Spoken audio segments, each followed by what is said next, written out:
sorry because he stepped past the stripes. Lucic's just going to bug it. Has been begging to go with Lucic. Lucic under. Cracks him with the right. Pedro Cardozo was hooking him, and Lucic scores. Forced to Lucic. Lucic's drive scores. To the net drive. He scores. To Harden. He takes. Lucic scores. They're just pounding away. It's Rock'em Sock'em Robots. Now it's 8 on 8. Here we go. It's a rugby scrum. Chara's trying to rip somebody out of there. Lucic takes care of hand use and then goes out to the main. How are you? I'm doing great. How are you doing? I'm doing good. I first wanted to talk about your new contract in Scotland, right? Right. How is that going? Did you could you explain the steps that went into you signing in Scotland with the Fife Flyers? Is that how you say it? Yeah. So the season ended on April 5th.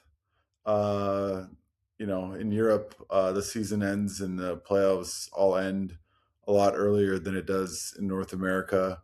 Obviously, this year I went on a tryout on a PTO with the St. Louis Blues and unfortunately got hurt in the 4th or 5th day of camp and,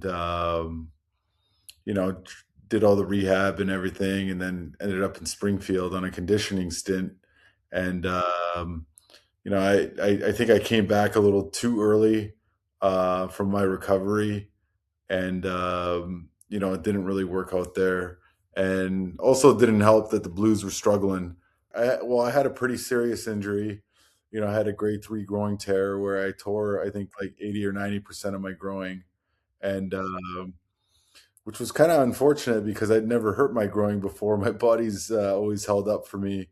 And then the conditioning stint where I played 5 games in with the Springfield Thunderbirds, tried that. It didn't go that well. I think I rushed my recovery a little bit, and then an opportunity came by with the Fife Flyers to join them here in Scotland in the UK League.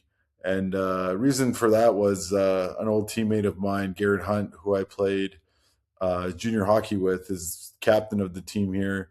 So it was a chance to reunite with him. And, I was in shape and got myself ready to play. And my house is back in North America. We're all rented out. So, it was just something to try something new, go abroad and, have some fun with, traveling. And, that's something that me and my family like to do is travel and experience new things. And I got to experience that here. It's a great place to live,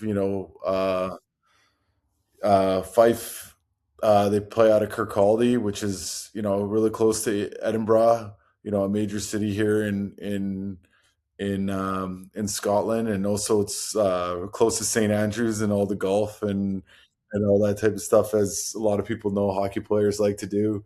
So yeah, that was it. And playing in Europe is a much easier schedule. You're only playing on weekends and twice a week, and not the grind of the NHL where you're playing up to 4 times a week and travel and all that craziness. So it was just an opportunity to try something new, experience something with my family, and so that's how it came about. It must be a lot different playing in Europe, but like the play style, it must like a 180 out compared to the NHL with not completely, but do you know what I'm saying? It's much different. I don't think there's a league in the world that that's like the NHL, and even spending that time in the AHL, which is arguably the second best league in the world. It's not close to what the NHL level is, and not only that, what I noticed my time in the AHL and here in Europe, just how much better NHL players are compared to guys around the rest of the world, and just the athleticism, the balance, the speed, the decision making, the hockey IQ, the goaltending, the systems, all that type of stuff. And it's just the next level. And but with saying that, I had a lot of fun here. Got to meet some really great people. Playing in a different league, and all in all, I would say it was a not bad experience for myself to try something new. Are you planning on staying there? Are you gonna try and get a contract for next year also, or? It's something I need to think about for a little bit. Mhm. So, with my age now and how long I've played, my body's in a pretty good place, and I don't want to push it Right. Yeah, over you the want to edge. actually be able to retire and not be hurting the entire time. Right. I want to be able to tie my shoes and not, get back pain or anything Yeah. like that, and so yeah, so I'll take some time here to make a decision and whether I want to continue playing. And but for now, I just enjoyed what I've accomplished so far. And like I said, the fact that my body's held up the way that it has through the career that I was fortunate enough to play. Yeah, yes. 1,100 games in just the NHL. It's crazy. Yeah, and then you throw almost 1,200 and in the regular season, and then you throw in the playoffs, it's over 1,300 games. So it's a lot of miles, Hmm. but I wouldn't trade it for anything, and I'm lucky that I got to do it as long as I did. Did you have to, what did your recovery routine look like? Was it anything special or, because I mean, you had a pretty long career.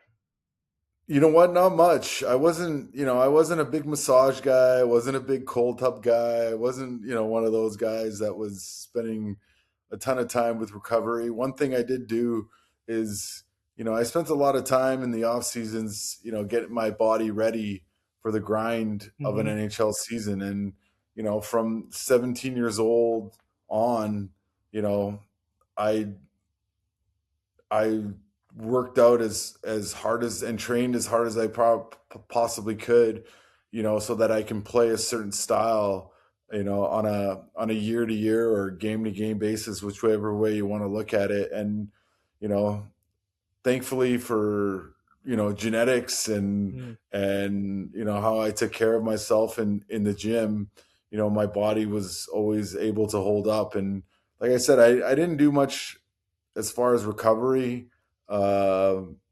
when it comes to massage or physiotherapy or anything like that. But even during the season, I continued to lift a lot to stay strong. And all that time in the gym, created a lot of injury prevention. And I Hmm. think that's why it allowed me to play as physical as I did and allowed my body to hold up through all that pounding. And yeah, I did dish it out more than I got hit, but I still took a lot of hits too. And, Hmm. and, thankfully too, I didn't suffer a lot of major injuries. I didn't, no knee surgeries, no back surgeries, no shoulders, none of that. Hmm. And, another thing too, I think is pretty impressive, especially, being a net front guy and the PP and everything like that. I've kept all my teeth. Yeah. I made it Yeah, that's through impressive. all those, like we talked about, the 1,300 games without losing any teeth. So I've been lucky as far as all that goes. I was actually going to ask about that because I was like, no, he's had to have lost some teeth. Like you don't know. Like maybe it's a little loose. You go to the dentist, you get it fixed. Like it doesn't have to actually come out. But that's impressive. You didn't lose any teeth. Yeah, no lost teeth with all the fights and going to the net. And I've had some sticks more around this area than around here. So like I said, or I didn't even get a puck in the mouth or anything like that. So yeah, very lucky as far as that goes. Do you pay attention to what's going on in Boston sports still, or not Yeah, yeah, following? I definitely do. Okay. I still watch the Bruins a lot. It's just in me. And that I just catch myself watching Bruins games. And not only that, for whatever reason, I also catch myself cheering for all the other Bruins teams, whether it's the Patriots or the Red Sox or the Celtics. And obviously had a lot of fun with the Patriots going back to the Super Bowl. um, obviously it ended the way that it ended, but it was pretty cool to see them go back because I think I speak for a lot of Patriots fans. I think we thought it was going to take a lot longer after Yep. losing Brady to get back to that, to that game. But to see, Drake May and Rabel, do what they've done to take this team back to a Super Bowl is pretty impressive. So hopefully they can build on that. Every year is a new year. You Hmm. know, especially the Bills are an elite team. Yeah, so and the Celtics are great. Obviously, the Red Sox aren't off to Oh, a that great of a start. They gee. did and fired everyone, Oh my but God. That was, we got but to talk about that. You pay attention to the Red Sox? somewhat, yeah, somewhat. I mean, it was great to see them make the playoffs last year, but it's been a rough start for them. I haven't played. I can't talk too much about it. I haven't watched too much baseball. It's hard in Scotland. It's not a big. It's not a big. It's not something that's talked about much Yeah, here. I would But imagine. in the summer times, especially when I'm back home, especially the Jays are on every day in Canada on Hmm. TV, and them being in the same division, you just you like I said, I catch myself always paying attention to the Boston teams, and yeah, it's they just seem like they figure it out, then they don't have it figured out. It's kind of the wave of the Red Sox is Yep. is like, yeah, it's I can I bet there's a lot of emotions going on in Boston when it comes to the Red Sox right now. It's pretty crazy what's going on. I've never seen anything like that. Cleaning house in the middle of the season. Well, yeah, it's only 27 games in, so it's not even Hmm. the middle of the Yeah, season, yeah. and You barely got a chance to prove yourself. I mean, you could have had a turnaround by now, but right, and you know what? And I lived it. Right, there's a lot of pressure. There's a lot of pressure from fans and media, and internally, it's a lot of pressure to win, especially you're in a very competitive division, maybe the most competitive in the AL. hmm. And, you know, especially, one of the greatest rivalry in sports, you got the Yankees and the Red Sox. So you're always trying to keep up with the Yankees, and the Jays made the World Series last year. Baltimore got better in the offseason, and Tampa always seems to find a way to develop and draft the way that they do, and Hmm. are always in the mix. But yeah, so it's like I said, it's a demanding place. I remember when I first got to Boston in '07. you know I get there, and the Red Sox win the World Series. They beat Colorado, and the Patriots go 16-0, and losing the Super Bowl, and then the Celtics make the trades and bring in Garnett and Ray Allen, with the big three there, and they win a NBA championship in '08. And then all of a sudden there's pressure on us, on the Bruins. It's like, okay, so what about you guys? When Hmm. are you guys going to start being good? And you know what? That was good internal pressure or outside pressure for our team. Was okay. Like, everyone in this city, they expect a lot from their pro sports teams, and the other three teams are doing it, and we better start being in the same level, playing at the same level as those teams are. And luckily for me, I got to be a part of a group that turned it around real quickly. And I think first it started with bringing in Peter Chiarelli. And I mean, I think one of the days, and it's coming up, 20 years anniversary to this day. One of the days that probably don't get talked about enough in Bruins history is the draft in 2006. And at that draft, and it was in Vancouver, ironically, which was great for me. I didn't have to fly anywhere; it was in my hometown. They picked Phil Kessel in the first round. They picked me in the second round, and Brad Marchand in the third round. You make the Ray Crawford Tuukka Rask trade, and then at the July 1st, you sign Zdeno Chara. So you get four players in one draft day. Um, you know, at that caliber, and then you bring in the captain, Zdeno Chara, 2 weeks later, and then the pieces start to fall. Obviously, you already have Bergeron there. David Krejci comes in, turns into what he turns into, and then Peter Chiarelli does what he does and adds all the pieces, and then he hires Claude Julien, and my rookie year in 2007, and luckily and then Tim Thomas starts playing at the level that he starts playing at. Mm-hmm. Who didn't make his NHL debut until what, like 33, 34 years old. And, it only from when they hired Claude to 4 years later, we're Stanley Cup champions. And there was, like I said, it was a lot of internal pressure, and, but having that outside pressure with how this conversation started from, the Red Sox winning, Patriots are winning, Celtics are winning, and it's like, okay, what about us now? We need to step up our game. And thankfully and luckily for us, we were able to do that quite quickly. Going back to Phil Kessel, is it true that he just obviously I don't know because I'm not around Phil Kessel, but it seems like he was just so naturally gifted, but he didn't really. Not that he didn't take it serious. I'm not going to say that because he definitely took it serious. But you see the videos of him in the locker room, just kind of lounging around, doing nothing. I couldn't imagine what he would have. I mean, he had an amazing career. Imagine if he treated himself like Sidney Crosby. But so here's the thing, that's the debate, right? I mean, if he took better care of himself, would he have been better? Maybe.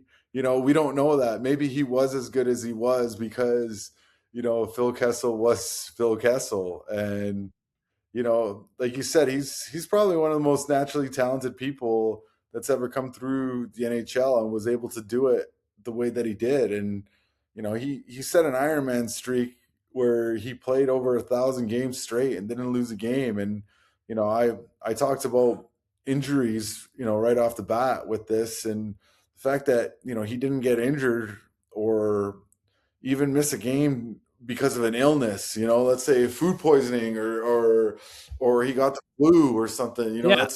that's impressive in itself. But I think Phil's demeanor and what he brought, I think that's what that was a part of what made him a great player. And it was really funny too. I've heard stories from guys and, who worked out with him in the summers. Like he'd walk up to, a deadlift bar that had 365 on it and wouldn't even warm up, and he'd just go lift it, 5-6 times. That's just the type of guy that he was. He was naturally strong. He was naturally fast. He was naturally talented. And, you can argue that, it's just on the cusp of being a Hall of Fame career, right? I mean, 3 Stanley Cups over, he has the games, he almost has enough points to say that. And, I enjoyed my time with Phil. My second year, me, him, and Savard were together as a line for most of that year, so playing with him. And everyone always remembers Phil as a goal scorer. And yeah, he was an elite goal scorer, but, his playmaking abilities was very underrated. He was a great passer.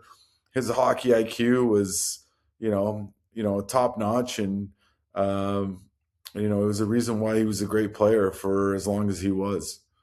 I can't think that he treated himself the way the media thought he treated himself, because if he did, I don't know.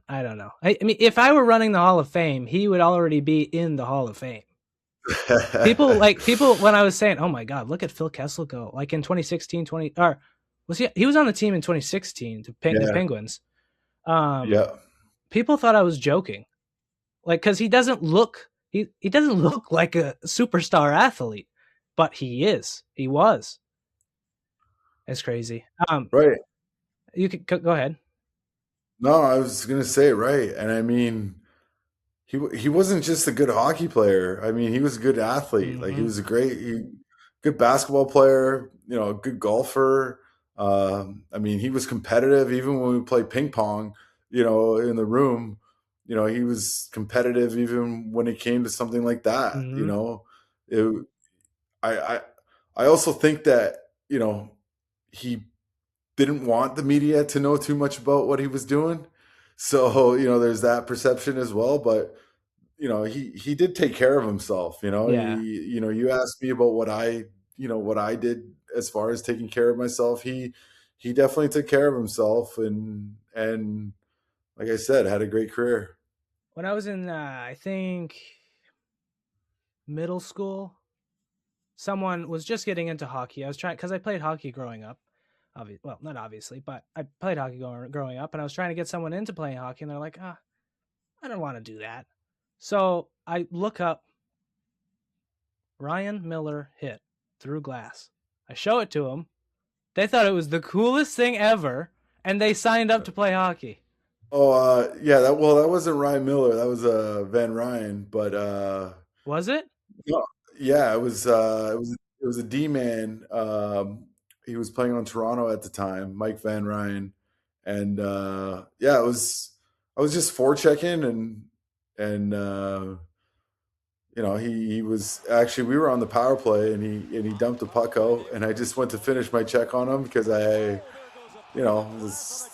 what I did. And it was the old seamless glass, and now they've changed the glass to plexiglass, so the glass actually doesn't shatter anymore like it did the old glass. And an interesting story about that one was um, the PR staff of the Bruins had me go meet the people that were in the front row, and the glass kind of shattered all over them, left them with some, some scrapes and some scratches, from it falling on them. And so I went to go say hi to them the next day, and they were a brother and sister that were visiting from Dublin, Ireland, and they were just walking. Yeah, they were walking down Causeway, and they bought tickets from a scalper because they were like, oh, like they didn't know what was going on, and they're like, oh yeah, it's a hockey game. The guy was like, you can just buy tickets from me, so they did, and they ended up somehow getting front row seats and. Then the hit happened and the glass shattered and it shattered all over them. So, kind of a funny story, I guess, that came out of that. But, I grew up, obviously watching hockey, and in Canada, we used to have, it used to be VHS and then it turned into DVDs, but it was Don Cherry Rock'em Sock'em. And, it would show all the hits and fights and goals from, every year. And, obviously back then with like I told you, with the seamless glass, there would at least be one, max two a year where someone would put through a glass. And, growing up as a kid, you're like, oh, that'd be so cool to do that one day. And to actually have it happen was pretty cool. And, they still play that highlight, till this day. So that one was, that was nice to accomplish for sure. And then, I'll just go right into the Ryan Miller hit, which is obviously getting talked about a lot because the Buffalo and Bruins are playing right now in the playoffs. And it's actually the first time back for Buffalo in the playoffs since that hit, because that hit happened in late 2011. And it was pretty interesting because at that time, Buffalo, I think, was first place in the Eastern Conference, and it kind of ruined their season. And I guess they hadn't been able to figure it out since then up until this year to get back in the playoffs. But it was one of those things. I blocked a shot and I looked up and he was still in his net, and I looked back down to see where the puck was, and I looked back up. And, he was just on Spit and Checklist saying that we made eye contact, and he thought that, I wasn't, it wasn't going to obviously end up the way that it did. And when I saw that, I was like, pretty sure if we made eye contact, I wouldn't in my mind, I wasn't, if he comes out of the net, I'm going to run him over. that wasn't in my mind at all. Like I said, I looked up, I looked down, and I looked up, and all of a sudden he was out of his net, and we were 6 feet away from each other, and I couldn't slow down and stop. If I could have avoided him, I would have. But at that point, it was a point of no return, and Yeah. I ended up going through him, and it ended up, you know, being a big hit. But I definitely wasn't intentional. Yeah, And I mean, you could definitely hurt him. It didn't seem like it was something that you'd try to do, you know? If right. it happened, it And I happened. got the wind. If you look at it, my reaction right after, I'm grabbing my chest because the wind was blowing out of me as well. So it was definitely a hard hit, and it doesn't help him in his case that I was probably 70 pounds heavier than him, and which made him get the worst of it. But yeah, like I said, my intentions were never to hit him or hit him, hit him at all or hit him that hard. And it's just one of those things that happens when the game is going so fast. Yeah. And yeah, it just happened the way that it did. Were you big into trash talk? Like, you got into some fights. Were you big into that? Like, I know you see the mic'd up Sean Thornton videos, you see all that. Like, were you into that? Well, not too much, but between Thordy and Marshy, it was hard to get a word in. They were doing all the trash talking. So between the two of them, it was hard for anyone else to get a word in.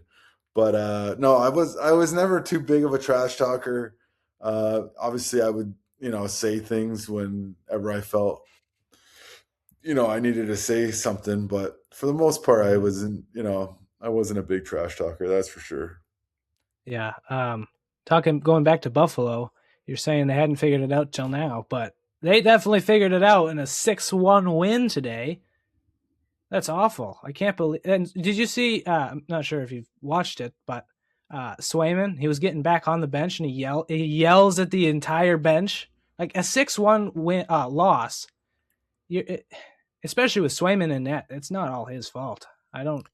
Everybody online who doesn't know, they're like, oh wow, get Swayman out of net, put Corpusalo in, that would be so much better. It's like probably 50-50 goalie and defense. It's just it's one of those things. I mean, you're playing a first place team. You got to remember, say what you want about the Sabres and how bad they've been over the last however many years. They've turned themselves into a first place team. They're one of the best teams in the league, and they got a lot of firepower.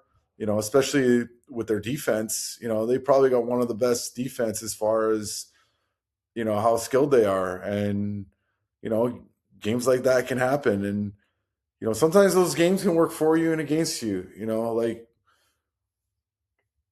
I always found, with our groups, sometimes when you get the shit kicked out of you like that, it's almost easier to park those ones and move on to the next one than when you lose a heartbreaker, in overtime or a late goal against or something like that. So, and he's just showing some emotion. I mean, it was a big game, chance for them to either even the series or go down 3-1.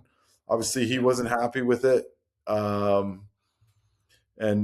showed some emotion there, but sometimes I find it can go either way, right? It can, those are easier to park and easier to move on from, and now I'm sure most of those guys are not even thinking about game 4 anymore. They're thinking about game 5, and you just got to go into Buffalo and try to find a way to win one game, and then all of a sudden you're back home. So, we talked about the Red Sox. You go back to '04, Mm-hmm. that game 3 against the Yankees in ALCS, they got their asses kicked. And then, they win game 4 and they win 4 and 5. And then all of a sudden things are going well for them.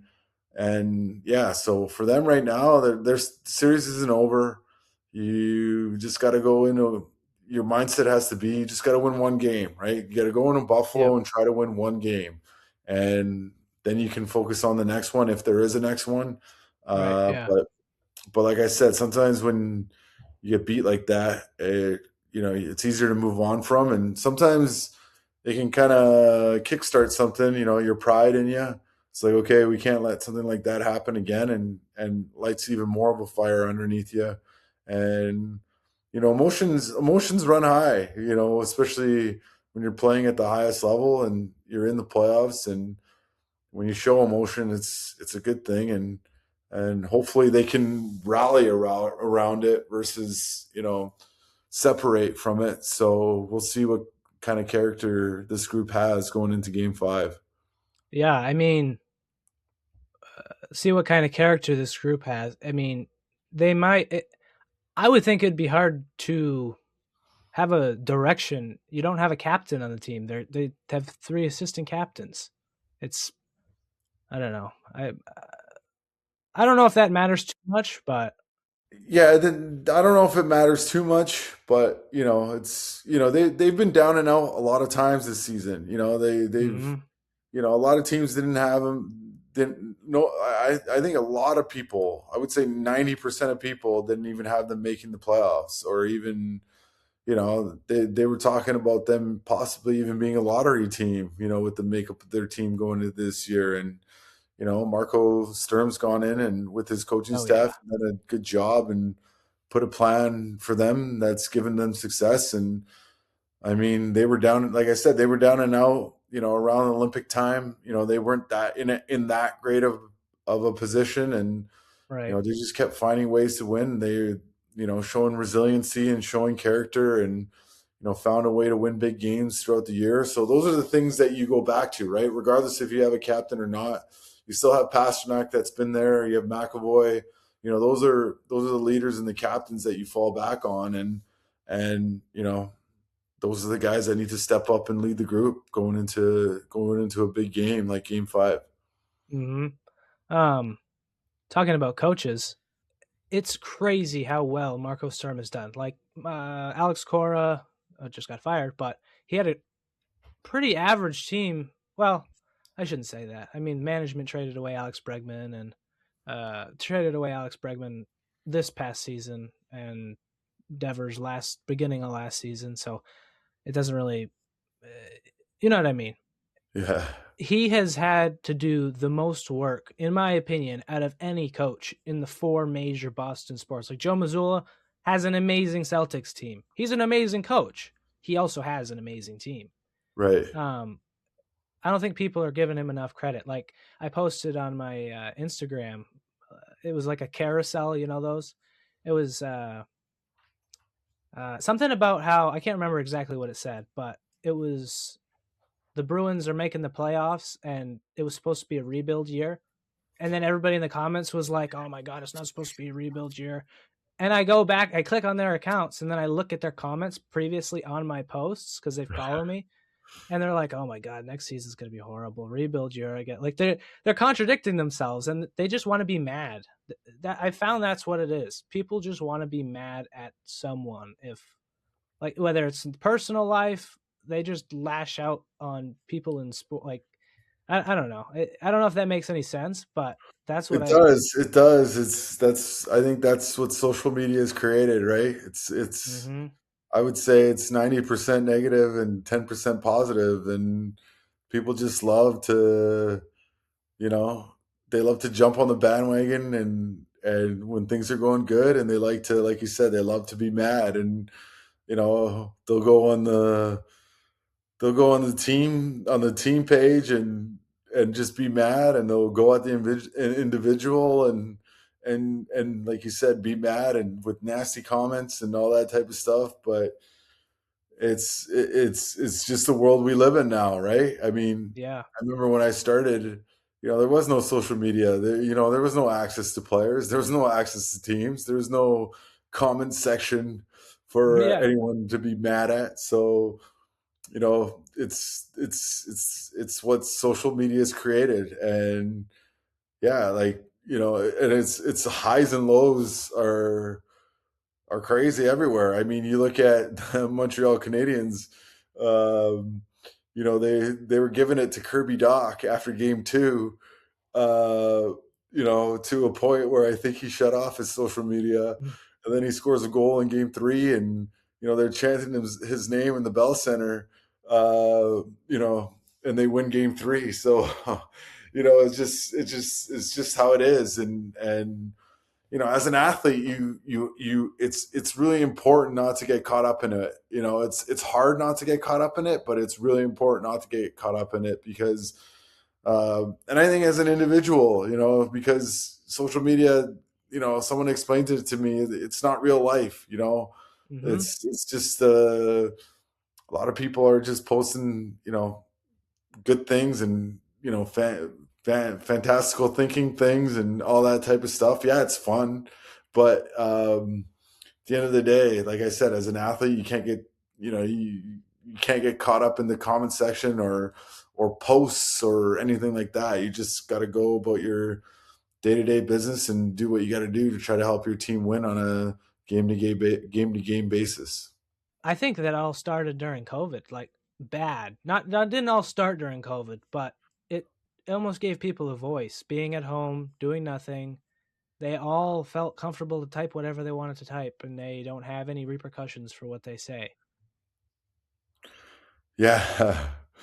I mean, I don't. Yeah, like I said, it's just what it's become, and I mean, at the end of the day, like the way I look at it, if you're a Boston sports fan, it's been pretty good since Oh yeah, the calendar turned to the year 2000. So you got a lot to be happy about. You got a lot to be grateful for, and for me as an athlete, I just glad I got to be a part of it, and things keep looking good in the Boston sports world. So yeah, sometimes you forget true. to look at the positive stuff sometimes and focus too much on the negatives. But you just when you sit back and look at it all, it's been pretty good.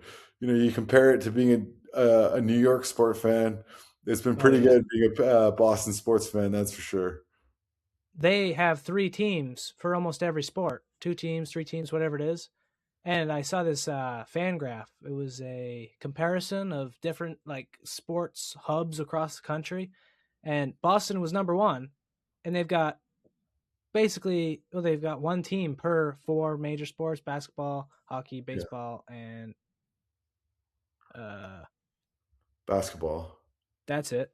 Yeah. Um, and everybody in the comments was like, "Oh my God, Boston's not that good." They didn't realize that they only your favorite team has so many more teams than your favorite fan base, like area, has way more Yeah. teams than Boston. They only have 1 per sport. Going back to COVID changing people, what was it like playing? Did you play in the bubble? I think you did, right? Yeah, I played in the bubble. We played in the playoff bubble. It was kind of fun. Almost felt like I was a kid again in a minor hockey tournament because we were all all the teams were staying in the same 2 hotels, all playing at the same rink. Um, and even when we weren't playing, or if it was an off day, you could just walk over and watch the other teams play in the other playoff series, and it kind of made it fun. Unfortunately for us, we got knocked out in the first round by Dallas. But it was a cool experience. I guess it made COVID fun for how fun COVID the lockdowns could have Yeah. been, or what they were. But yeah, it was definitely an experience. I'm sure, however many years from now, we can tell that story to my kids or grandkids or something like that. But it was an interesting time, but it was cool. Like I said, felt like I was in a minor hockey tournament again, and um, yeah, it was quite the experience, that's for sure. You guys play knee hockey in the hallways? No, none of that. No, no, no, no knee hockey like we did when we were younger. No. Or take up the conference room and everybody in the hotel gets mad. Um, were there any big pranksters in the locker room, like specifically in 2011? Not overly. Not No. that I remember. yeah, not a whole lot of pranksters. Um, Definitely, a tight knit group. A lot of jokes, a lot of chirping. Obviously, a really close group. Where everyone got along and we did a lot together. Uh, but as far as any pranks go, I don't remember there being any big ones or crazy ones. Uh, but yeah, like I said, we were a fun group. We all loved being around each other, and it was ended up obviously being a dream of a season, and it was pretty cool. That year we started the season in Europe, and the game. We played an exhibition game before we played our first two games in Prague in the Czech Mhm. Republic, and the exhibition game was in Belfast, Northern Ireland, which is in this league that I played in this year. So it was pretty cool to go back, 15 years later, almost 16 years later, back to the rink there where we started that season. So I definitely had some good memories, and stepping back into that arena in Belfast, just just all the memories coming back up of um, you know this is where our journey began for winning the Stanley Cup in 2011. Yeah. What do the exhibition games before the season starts? Do you think that messes with people? Like messes with teams when they're coming back from Europe? No, I don't think it does. I think they're important. To be honest, I'm not going to sit here and tell you that I loved exhibition games, but as I got older, I found out how important they were just to work out the kinks of the summertime and the off season, and get your timing back, get your feel back, get your conditioning back. It's pretty interesting moving forward into next year. I think it goes down to 4 exhibition games, and the season goes to an 84 game season. So they've cut down on exhibition games and added 2 more regular season games. But yeah, I always played in a bunch of them, even though I might not have liked it. But Yeah. you know, looking back at it now, it was important for me to play those games to get myself, physically prepared, Hmm. for the first game of the year. And yeah, so I definitely do think they're important, not just in our sport, for all sports and all the athletes, and just to make sure that you're shake off all that rust and get all your timing down so that Hmm. when it's go time, you're ready to go. Is there in the MLB there's a winter ball? Is there any like in the, I think it's in, I'm actually not sure where it is, but is there anything like that for hockey? Like is there a No, no, none of that. There's no no? leagues and or anything like that. I know there's some league in Minnesota that guys put on. It's they just play like 3-on-3 or 4-on-4 against each other just to get prepped for training camp. But yeah, we usually have groups in the cities that we go back to where guys will tend to skate together and try to do what we can to help each other get ready for training camp and the start of the season. And but definitely no leagues as far as like a winter ball goes with baseball. The Springfield Thunderbirds AHL, you got the PTO. Did anything Jim Montgomery was coaching? Did that have anything to do with like can you make the decision to go get you have to request a PTO, right? It was mutual, just because I got hurt, so they wanted they and I played games. The last 3 exhibition games I played, I was hurt, Mhm. playing through the growing injury. So they wanted more time for me to, I guess for them to make their decision if they were going to keep me or not. And for me, it was a chance to, I guess, prolong my PTO, my which is professional tryout for anyone who's wondering what PTO stands Oh for. yeah, I probably should have said Uh, that. but yeah, so that was the reasoning for it. I guess the one cool thing was that, Springfield is in Massachusetts. So when I played those games in Springfield, there was a lot of Bruins fans. And it was pretty cool too. We were selling out the building there, the Mass Mutual Center, and Mm, everyone was coming down and over with their Bruins jerseys to watch those games, which made it feel, I guess, special for me hmm to have that connection with the fans there in Massachusetts. Um, so yeah, like it was an experience. Didn't go as well as I hoped, but Yeah. it was something I'm glad I got to experience because I'd never played in the AHL before. I was fortunate enough to go straight from junior hockey right into the NHL as a 19-year-old. So I guess to see what, you know, most guys have to go through as far as the grind of the AHL was something cool to experience, and to get to do that in Massachusetts where I played my best hockey as a Bruin, kind of added to it. How did you handle playoffs so earlier into your career? Like, were you ready for it? I mean, it's definitely something you're ready for, but like, how was it going to the playoffs? What was it? 20? When did you go to the playoffs for the first time? 2008, my rookie year, and for me, I would say I was lucky because obviously there's nothing like the NHL playoffs, but the 2 years I was in junior, my in major junior in the WHL. My first year we won, so we went all the way, and then you move on. When you win your league, you move on to the Memorial Cup, which is the winners of the three leagues, and Hmm you play a tournament for Memorial Cup. So my first year, we won the WHL, and then we went to the Memorial Cup and we lost. We actually lost to Brad Marchand's team in the semifinal, and then the next year, once again, we went to the WHL final where we lost, but we were hosting the Mem Cup, and then we won the Mem Cup the next year. And I think just having that experience in the junior level kind hmm of helped me be comfortable with the playoff experience. So as overwhelming as it was, I would say that experience helped me ease my nerves.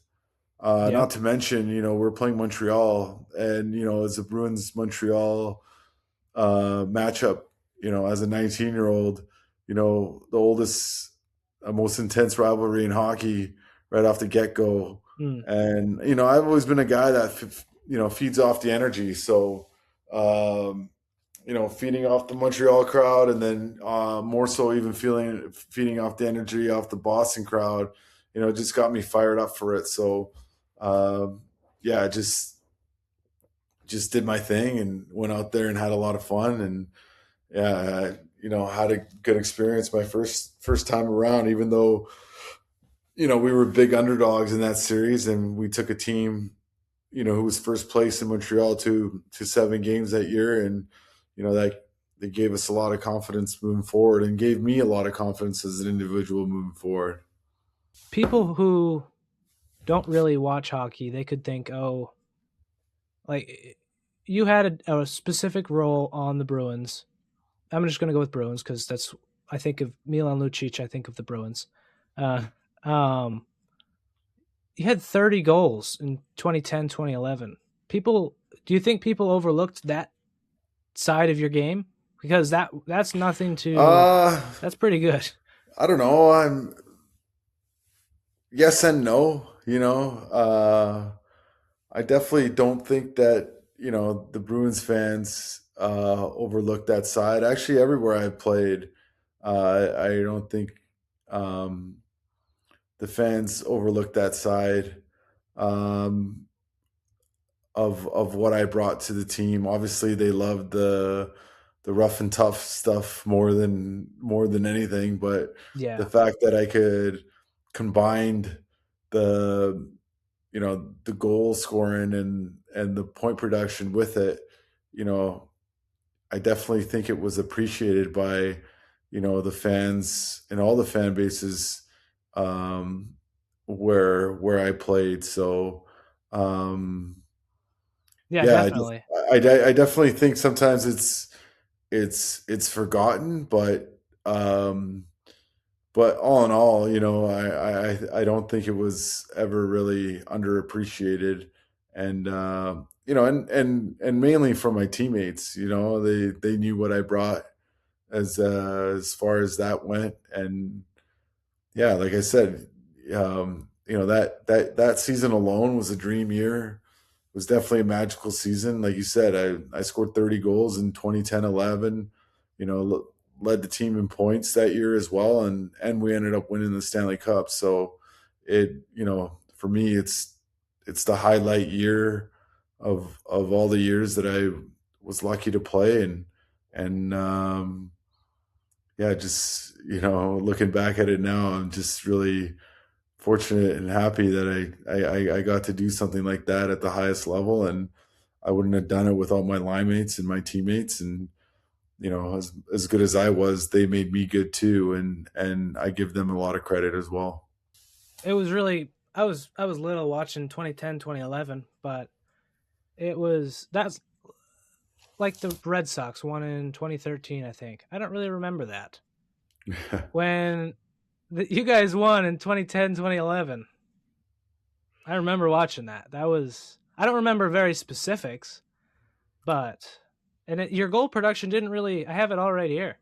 The next year you scored 26 goals, and I'm assuming in 2012, 2013 you got hurt because you only played 46, but you got That was a 7 lockout goals. season. That was a lockout season. Oh, okay, that makes sense. And then the season right after you got 24 goals. I don't think that I worded that wrong earlier. I don't think people overlooked it. I think people saw your different talents on the ice first before point production and all of this, because it's just so, do you know what I mean? It's something, it's kind of eye catching. Like, oh my goodness, wow, he just put that guy through the glass. No, and I think that's why I had a real strong connection with the fans, in especially in Boston, is because of that. And I think that had a lot to do with the guys, before me as well, and the Bruins had the identity of being the big bad Bruins, and our group brought that identity back to Boston, and our group brought the cup back to Boston. And when you really sit down and look at it, there's been some great teams and great players that have come through Boston, and we only got to win. We've only won one cup since 1972, and it was that year. And that's and I've said this in previous podcasts and interviews. To be a part of that group is one of, if not the most special thing that I achieved in my career, was to bring that cup back to Boston. And it hasn't been done since. And where it's such a passionate fan base. It's an original six team, the first professional team in U.S. history, and and to and I said this before. I mean, being a champion in Boston, I think it just means so much more than being a champion, anywhere else, just because of all the other great athletes that you share that with. I mean, how many other places where you can say you're a champion with the likes of, Tom Brady and Larry Bird and Bill Russell and, David Ortiz and, the list goes on, right? Gronkowski. I mean, the list goes on, and you're in a special Bobby Orr. It's just it's such a special list to be a part of, and to be a champion in that city. And what's really crazy too is 2011 is only 15 years ago, Yeah. and it's I guess every team has won it since the Bruins, right? So it's kind of crazy that it didn't They're last due. that long, right? Yeah. So yeah, well, they're due if you compare it to the other three teams, and but yeah, it's I don't know how many times I can say it. It's really cool and special to be a part of that group, and they're still fans, and they just talk about how much they love that season and love that team, and they wish it was still like that, and how great we were and how fun we were to watch, and so yeah, like I said, it was really awesome to be a part of. You've been talking about the fans and how good the fans are in Boston. How do you deal with? I can't wrap my brain around it. Like, obviously, I'm excited to talk to you, but like, how do you deal with the people who know so much about you? Like in a meet and greet, like if you do a signing, like it must be uncomfortable to.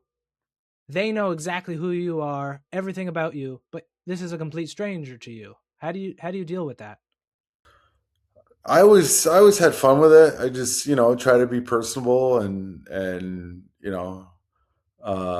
yeah, those are two things that I always you know brought to an interaction like that, is just have fun with it, do it with a smile, Mhm. be personable, and it's and make it a good experience for the fan, and because at the end of the day, as an athlete, it's the fans that make it great, right? And I think that's what it is in Boston. The fans are what make it great, and also in Boston, and I didn't experience this much, but when you're not doing well, they let you know as well, right? Yeah. And thankfully for me, I didn't really get to experience too much of that from my time there, but they were always really great, really respectful. I mean, I'd go for walks all the time. I mean, I lived in the North End, and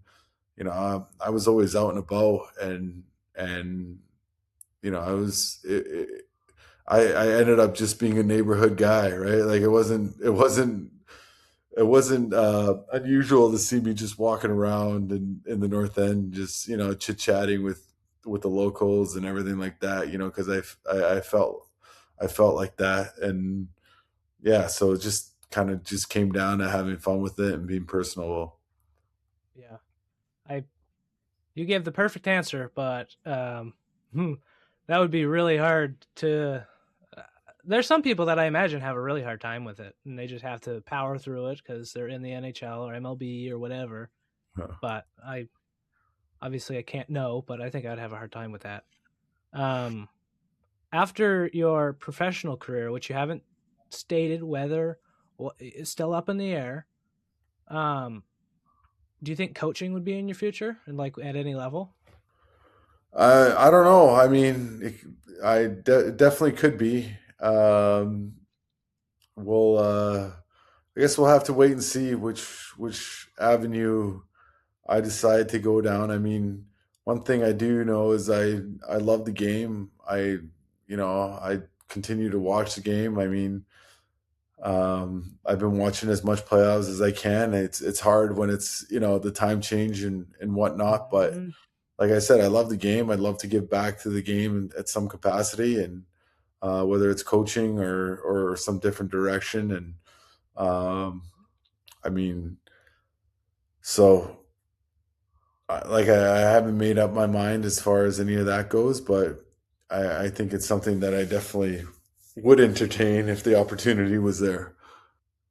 Trying not to categorize you into one type or the other player, you did fight quite a bit. Did you take any boxing classes? I did. You did. I started taking boxing when I was 15 years old. Mhm. I did that on my own, actually. I used to walk myself to a rec center that was about a 20-30 minute walk from my house growing up, and started doing boxing. I ended up in 3 boxing bouts in my amateur career.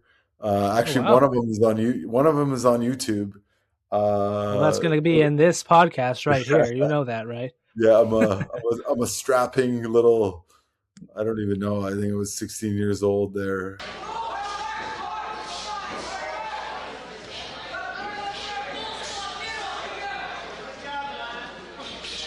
At 190 pounds back then, And yeah, but you know what? I did it to get like the coordination and more of a workout. And then, but my coach saw that I was good at it, so he had me do some bouts. Then I went 2-1, but you know, I always incorporated it into my off-season training.